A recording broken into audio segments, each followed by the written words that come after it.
नमस्कार साथियों, मैं अनीता श्रीवास्तव आपका हार्दिक अभिनंदन करती हूँ।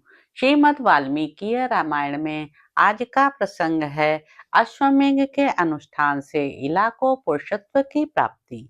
श्री रामचंद्र जी जब पुररवा के जन्म की अद्भुत कथा कह गए, तब लक्ष्मण तथा महायशस्वी भरत ने पुनः पूछा, नरश्रेष्ठ, सोमपुत्र बुद्ध के यहाँ 1 वर्ष तक निवास करने के पश्चात इला ने क्या किया, यह ठीक ठीक बताने की कृपा करें। प्रश्न करते समय उन दोनों भाइयों की वाणी में बड़ा माधुर्य था। उसे सुनकर श्री राम ने प्रजापति पुत्र ईल के विषय में फिर इस प्रकार कथा आरंभ की। शूरवीर ईल जब 1 मास के लिए पुरुष भाव को प्राप्त हुए, तब परम बुद्धिमान महायशस्वी बुद्ध ने परम उदार महात्मा संवर्त को बुलाया। भृगुपुत्र च्यवन मुनि, अरिष्टनेमि, प्रमोदन, मोदकर और दुर्वासा मुनि को भी आमंत्रित किया। इन सबको बुलाकर बातचीत की कला जानने वाले तत्वदर्शी बुद्ध ने धैर्य से एकाग्रचित रहने वाले इन सभी सुहृदों से कहा, ये महाबाहु राजा ईल प्रजापति कदम्ब के पुत्र हैं। इनकी जैसी स्थिति है, इसे आप सब लोग जानते हैं। अतः इस विषय में ऐसा कोई उपाय कीजिए जिससे इनका कल्याण हो। वे सब इस प्रकार बातचीत कर ही रहे थे कि महात्मा द्विजों के साथ महातेजस्वी प्रजापति कदम्ब भी उस आश्रम पर आ पहुंचे। साथ ही पुलत्स्य, कृतु, वषटकार तथा महातेजस्वी ओंकार भी उस आश्रम पर पधारे। परस्पर मिलने पर वे सभी महर्षि प्रसन्न चित्त हो बाल्मीक देश के स्वामी राजा ईल का हित चाहते हुए भिन्न भिन्न प्रकार की राय देने लगे। तब कदम्ब ने पुत्र के लिए अत्यंत ही हितकर बात कही, ब्राह्मणों, आप लोग मेरी बात सुने, जो इस राजा के लिए कल्याणकारिणी होगी।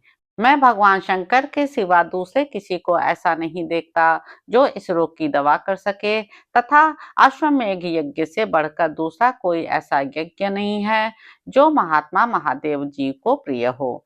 अतः हम सब लोग राजा ईल के हित के लिए उस दुष्कर यज्ञ का अनुष्ठान करें। कदम्ब के ऐसा कहने पर उन सभी श्रेष्ठ ब्राह्मणों ने भगवान रुद्र की आराधना के लिए उस यज्ञ का अनुष्ठान ही अच्छा समझा। संवर्त के शिष्य तथा शत्रु नगरी पर विजय पाने वाले सुप्रसिद्ध राजर्षि मरुत ने उस यज्ञ का आयोजन किया।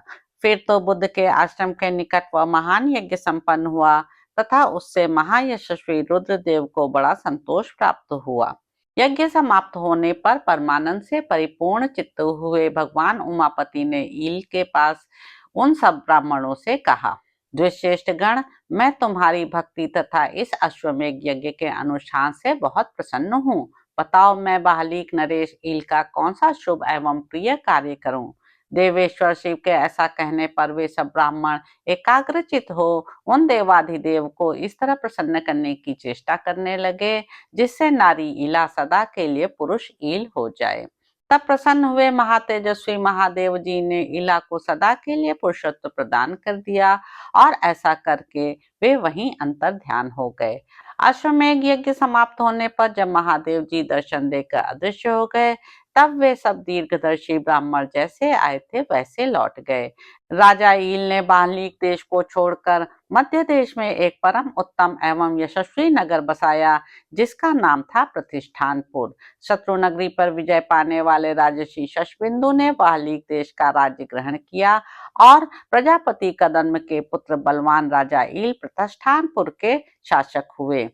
समय आने पर राजा ईल शरीर छोड़कर परम उत्तम ब्रह्मलोक को प्राप्त हुए और इला के पुत्र राजा पुररवा ने प्रतिष्ठानपुर का राज्य प्राप्त कर लिया। पुरुष श्रेष्ठ भरत और लक्ष्मण, अश्वमेध यज्ञ का ऐसा ही प्रभाव है। जो स्त्री रूप हो गए थे उन राजा ईल ने इस यज्ञ के प्रभाव से पुरुषत्व प्राप्त कर लिया तथा और भी दुर्लभ वस्तुएं हस्तगत कर ली। तो इस प्रकार साथियों, उत्तर कांड में निहित 90वां सर्ग यहाँ पर समाप्त होता है। इसके अगले अंक में आप जानेंगे कि श्री राम के आदेश से अश्वमेध यज्ञ की तैयारी। तो अब आपसे अगले अंक में मुलाकात होगी। मेरे YouTube चैनल संवाद विद अनीता को लाइक करें, शेयर करें, सब्सक्राइब करें। धन्यवाद साथियों।